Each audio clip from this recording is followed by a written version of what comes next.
One photo, visible for just 7 seconds before she deleted it, shattered our entire world.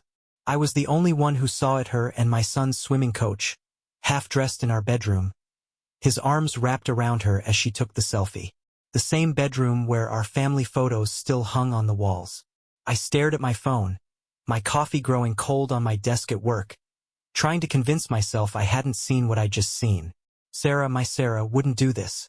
Not with Kevin Walsh, of all people. The quiet, socially awkward swimming coach who'd been working with our son Tommy for the past year. The same man who'd sat at our dinner table just last weekend, telling us about his struggles with autism and how swimming had saved his life. The group chat continued scrolling with mundane family messages. My mother asking about Sunday dinner. Tommy sharing a meme. Sarah's parents discussing their upcoming anniversary. None of them had seen it, but the image was burned into my brain, refusing to let me deny what I'd witnessed. I called Sarah immediately. She didn't pick up. Of course she didn't. I texted her. We need to talk about what you just posted. 3 dots appeared, disappeared, appeared again. Finally, wrong photo, David. Was meant for the girls' workout group. Delete it. The girls' workout group. Right?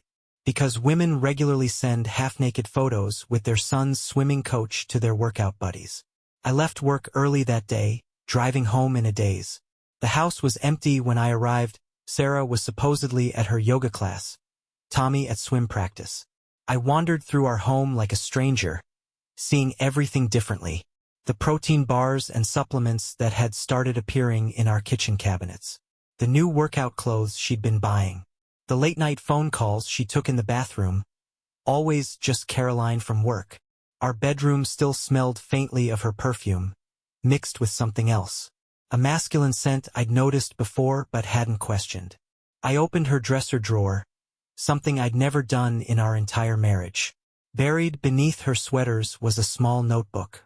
Inside, written in her familiar handwriting, K+S, surrounded by little hearts, like a teenager's diary. Next to it, calculations, figure after figure showing how much money we had in our joint savings, the value of our house, projected profits from the small business she'd been planning to start. My hands were shaking as I put everything back exactly as I'd found it. I needed proof. Real, undeniable proof that would hold up even when she tried to explain it all away. Because I knew Sarah. She'd have an explanation for everything. The photo was a mistake. The notebook was for a romance novel she was writing. The calculations were for our future together. I called Marcus Chen, a private investigator my lawyer friend Jack had recommended years ago when we'd handled a corporate espionage case. I need everything, I told him. Every detail, every meeting, every dollar spent. But most importantly, I need you to be invisible. They can't know they're being watched. Marcus was worth every penny. Within 2 weeks, he'd compiled enough evidence to make me wish I'd never asked for the truth. Sarah and Kevin hadn't just been having an affair. They'd been systematically bleeding my company dry through a series of clever manipulations. Kevin, it turned out, wasn't just a swimming coach. He had a background in finance and had been using his position to access sensitive information about my business through Sarah. The autism wasn't a lie, that part was true. But he'd weaponized it, using people's assumptions about his social awkwardness to avoid suspicion. Who would suspect the quiet, seemingly challenged swimming coach of orchestrating an elaborate financial scheme? They're planning to leave the country, Marcus told me during one of our meetings in a quiet coffee shop across town. Your wife has been liquidating assets slowly, moving money into offshore accounts. The swimming lessons? They're just a cover. Every time your son has practice, they meet in Kevin's office to plan their next move. I thought about Tommy, 13 years old and caught in the middle of all this. Did he suspect anything? Had he noticed the way Kevin and Sarah looked at each other during his lessons? The thought of them using my son's swimming practice as cover for their affair made me physically ill. But I couldn't confront them yet. Not without a plan. Sarah was too clever, too good at spinning stories. If I confronted her directly, she'd have an explanation for everything, and I'd probably end up apologizing to her somehow. No, this needed to be handled differently. I spent the next month preparing. First, I secured our assets. Without Sarah's knowledge, I moved our joint savings into protected accounts and halted all pending transactions for her planned business venture. She'd been dreaming of opening a high-end wellness center, and I'd promised to help fund it. That dream would have to die. Then I started gathering our families and friends. I told them I was planning a surprise celebration for Tommy's recent swimming victory at the state championships. Everyone was excited to participate: Sarah's parents, my family, our closest friends. I even reached out to Kevin's wife, Claire, through a mutual acquaintance. "I'd love to come celebrate Tommy's achievement," Claire said over the phone, her voice warm and friendly. "Kevin talks about him all the time. Such a talented boy." I wondered if she knew, if she had suspicions about her husband's extracurricular activities. I'd find out soon enough. The hardest part was maintaining normalcy at home. Smiling at Sarah over dinner as she talked about her day, knowing she was lying to my face. Watching her text on her phone, knowing who was on the other end. Listening to her plans for the wellness center, knowing it would never happen. The day of Tommy's championship swim meet arrived. Sarah was there, of course, cheering from the stands as our son sliced through the water. Kevin stood at the edge of the pool, looking every bit the devoted coach. I sat several rows behind them, watching as they carefully maintained their distance, shared only the briefest of glances. They'd gotten good at this, I had to give them that. Tommy won his event, setting a new personal record. In the chaos of celebration afterward, I overheard Sarah and Kevin making plans to meet later to discuss Tommy's training schedule. I checked my phone. Everything was ready at home. Our families and friends would be arriving soon. The caterers were setting up, and the game I had planned was prepared. "Hey!" I called out to Sarah as she was heading to her car. "Tommy wants to celebrate at home. Just a small family thing." She smiled, that beautiful smile that had made me fall in love with her all those years ago. "Of course. Let me just change quickly and cancel my evening appointments." I watched as she made a phone call, presumably to Kevin, speaking too quietly for me to hear. Then she followed me home, probably thinking about how she'd sneak away later to meet her lover. The look on her face when we pulled into our driveway was priceless. Cars lined the street, her parents' SUV, my sister's minivan, our friends' vehicles. Through the front window, she could see people moving around inside, setting up what looked like a celebration. "David, what did you do?" she asked, her voice filled with genuine surprise and joy. "Tommy deserves a real celebration," I said, smiling. Everyone wanted to be here for him. We walked in together, and the room erupted in cheers. Tommy was immediately surrounded by family and friends, all congratulating him on his victory. Sarah moved through the crowd, hugging people, her face glowing with happiness. She had no idea what was coming. Kevin arrived 20 minutes later with his wife Claire. I'd specifically asked Claire to wait to arrive with him, wanting to see their reactions. Sarah's smile flickered for just a moment when she saw them together before she recovered, playing the role of the gracious host. The evening progressed smoothly at first. Food was served, drinks were poured, stories were shared. Tommy showed off his medal, demonstrating his winning stroke technique to his grandparents. I waited until everyone was relaxed, comfortable, guards lowered by good food and better wine. That's when I stood up, tapping my glass with a spoon to get everyone's attention. "Before we wrap up this wonderful celebration," I said, "I thought we might play a little game." I pulled out a stack of cards I'd prepared. It's called Truth or Dare, with a twist.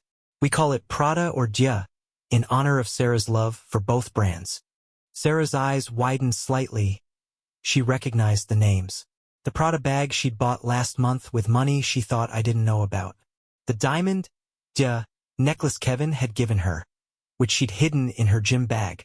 "Everyone gets a turn," I continued, my voice steady despite my pounding heart. "You either tell a truth or take a dare. But here's the twist. If someone thinks you're lying, they can challenge you. And if they have proof you're lying." I let the sentence hang in the air. The room buzzed with excitement.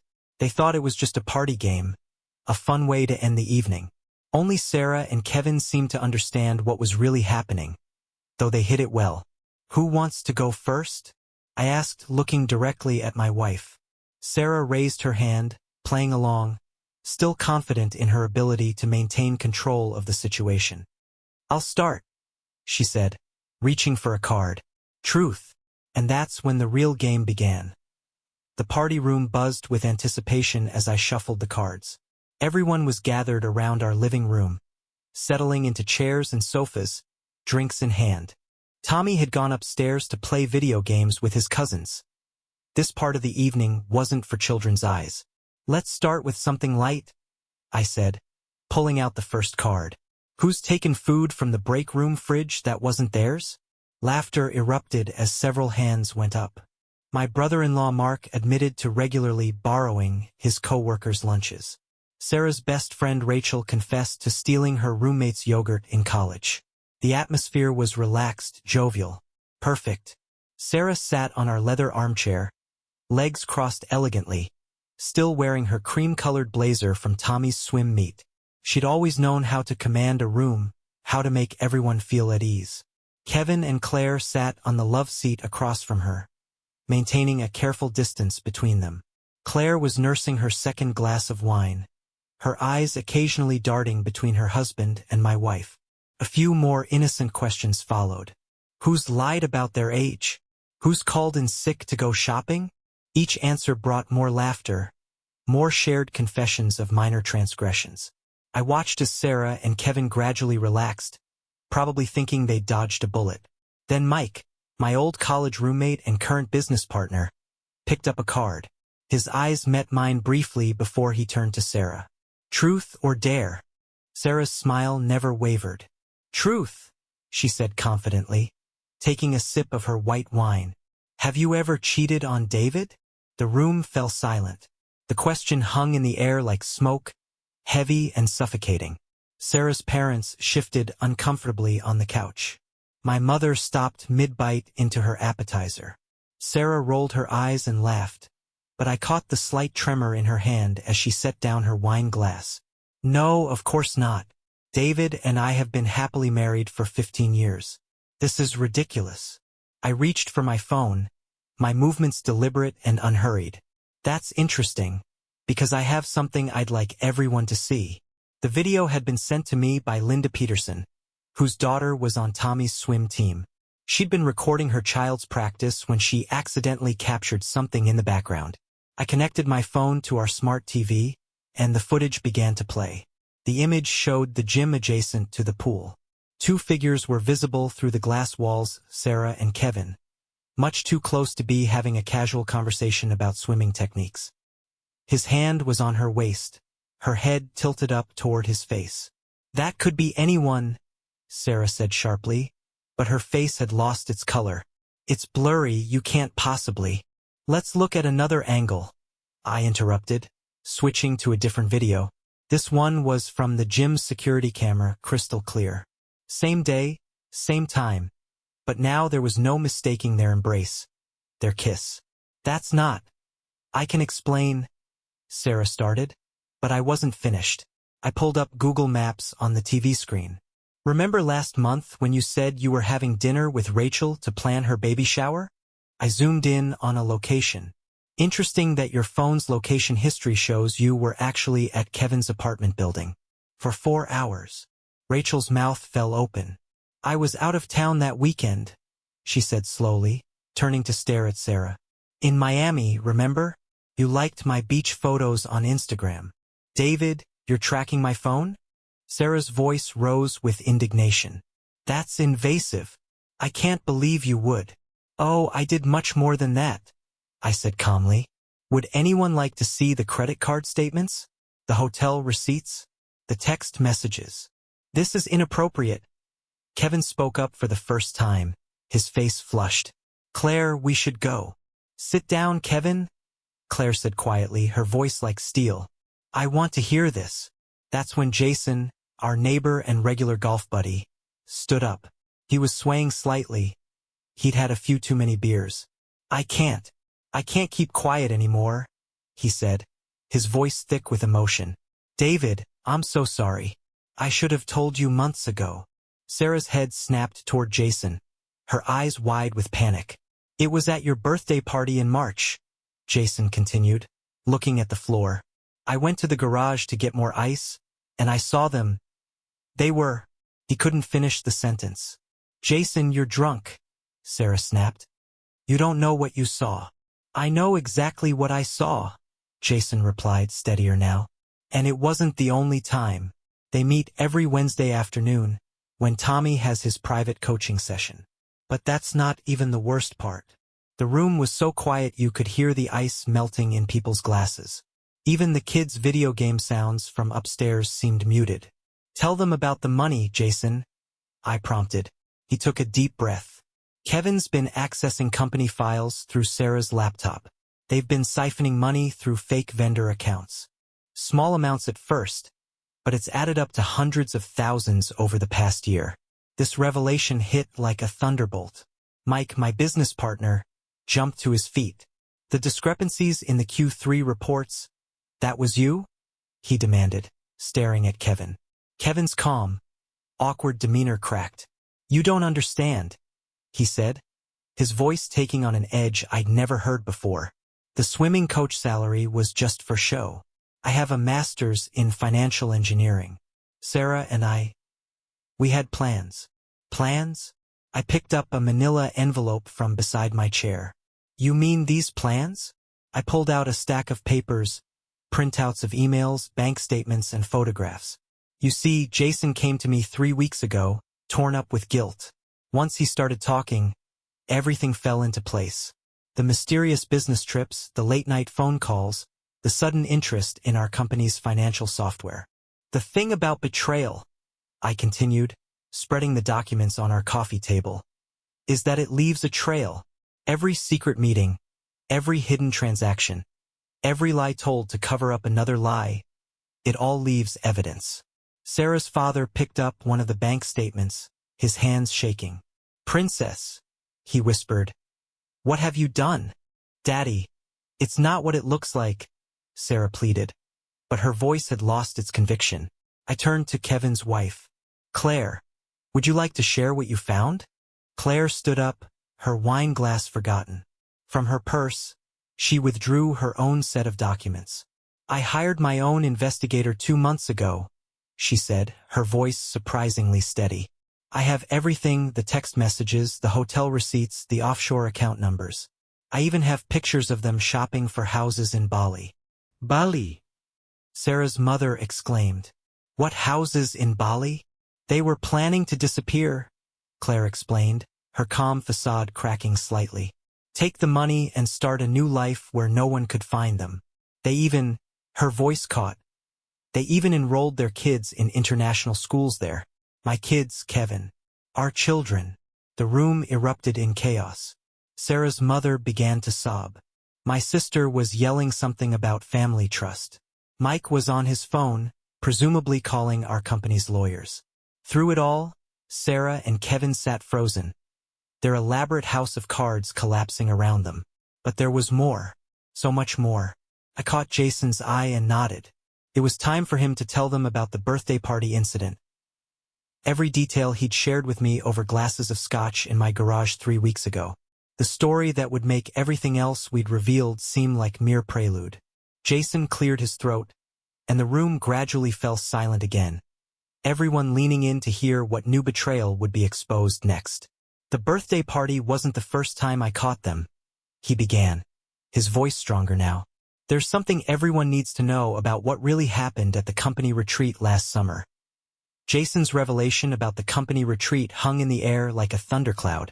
But before he could continue, I raised my hand. There was something else everyone needed to see first. Sarah? I said, my voice steady despite the chaos of emotions inside me. You've denied everything so far, but there's one thing you can't deny. I pulled out my phone again, bringing up a photo taken at our community pool last weekend. That new tattoo you got 3 months ago, the one you said was a Sanskrit symbol for strength. Why don't you show it to everyone? The color drained from Sarah's face. Her hand unconsciously moved to her right hip, where I knew the tattoo was hidden beneath her clothes. This is ridiculous, she stammered. I don't have to prove anything to anyone. This whole evening has been a setup, A public humiliation. Show them the tattoo, Claire interrupted, her voice ice cold. Or I will tell them what it really says. I have pictures too, Sarah. From the beach club last month, when you thought no one was watching. Sarah's mother leaned forward, confusion etched on her face. Sweetheart, what are they talking about? You told me it was a meditation symbol. It's Kevin's initials, Claire announced, pulling up her own phone. Not just his initials, his full name in a heart. KMW, Kevin Michael Walsh. Would you like to see the photos? The room erupted again. Sarah's father put his head in his hands. My sister gasped. Mike muttered something that sounded like, Jesus Christ. And Kevin? I turned to him, watching as he tried to maintain his composed facade. Why don't you show everyone your matching tattoo? The one you got on your chest. Right over your heart. Kevin's hand involuntarily moved to his chest, much like Sarah had touched her hip. His wife Claire let out a bitter laugh. Oh yes, she said, standing up. My loving husband, who said he'd never get a tattoo because they were unprofessional, suddenly came home with bandages on his chest 2 months ago. Said he'd scratched himself moving equipment at the pool. She walked over to Kevin, her heels clicking on our hardwood floor. Show them, Kevin. Show them what you really had done. Kevin remained seated, rigid with tension. This is harassment, he tried to say, but his voice cracked. Fine, Claire continued, pulling out more papers from her purse. Then let me show everyone something else. Remember all those weekend swim meets out of town? All those professional development conferences. She spread bank statements across the coffee table. Here are the hotel receipts.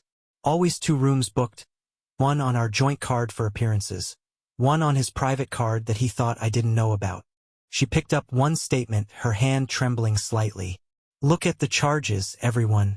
Room service for 2, spa treatments, champagne. While I was at home with our children, thinking he was advancing his career, Sarah finally found her voice. Those could be anything. You're just trying to make normal business expenses look suspicious. Normal business expenses? Claire's laugh was hollow. Like this. She held up a receipt. $800 hermebach. The same one you're carrying right now, Sarah? All eyes turned to the designer bag sitting next to Sarah's chair. She'd been showing it off earlier, claiming it was a replica she'd found online. Or these. Claire continued, producing more statements. Jewelry from Cartier. A weekend at the Four Seasons. First-class tickets to Bali. She turned to her husband. Were you planning to tell me about Bali, Kevin? About the villa you put a deposit on? About the international school where you enrolled our children? Kevin finally stood up, his calm mask cracking completely. Claire, I can explain. Explain what? I interrupted, pulling out my own set of documents. Explain how you've been embezzling from my company to fund your affair? Explain how you used your position as Tommy's swim coach to access our home, our lives, our trust. I turned to our assembled friends and family. You all thought Kevin was just a dedicated swimming coach with autism who'd found his calling helping kids. That's the story he told everyone. The awkward but gifted instructor who'd overcome his social challenges through his love of teaching. Mike stepped forward, realization dawning on his face. The consulting work? The financial software upgrades. That was you? I nodded. Kevin has a master's degree in financial engineering from MIT. The swimming coach job? That was just his cover. He used Sarah's access to our company systems to set up fake vendor accounts, siphoning off small amounts that added up to hundreds of thousands over the past year. Sarah jumped to her feet. You're lying. You can't prove any of this. Actually, I can. I nodded to Mike, who pulled out his laptop. Remember that new accounting software you recommended, Sarah? The one you insisted would streamline our operations? Came with a backdoor. Every transaction, every altered record, every penny they stole. It's all documented. Mike turned the laptop around, showing spreadsheets filled with highlighted transactions. The money was moving through a series of shell companies, ultimately ending up in an offshore account in the Cayman Islands. An account registered to a certain KM Walsh. That's circumstantial, Kevin said, but his voice was weak. You can't. Can't what? Claire interrupted. Can't prove it? Like I can't prove you bought a 5-carat diamond necklace that I've never seen? The one Sarah wore to the charity gala last month. Sarah's hand flew to her neck, where earlier this evening she'd been wearing what she'd claimed was a cubic zirconia necklace from a vintage shop. Or maybe, Claire continued, her voice rising, you'd like to explain the fertility clinic charges on your private credit card? The one you thought I couldn't access. The room fell deadly silent. Sarah's mother let out a small gasp. Yes, Claire said, tears finally breaking through her composed facade. While I was trying to save our marriage, going to counseling alone because you were always too busy. You were planning a whole new life with her. A house in Bali. New schools for our kids. Even a baby. A baby. Sarah's father stood up, his face red with anger. Sarah Catherine Morrison. Tell me this isn't true. But Sarah couldn't speak.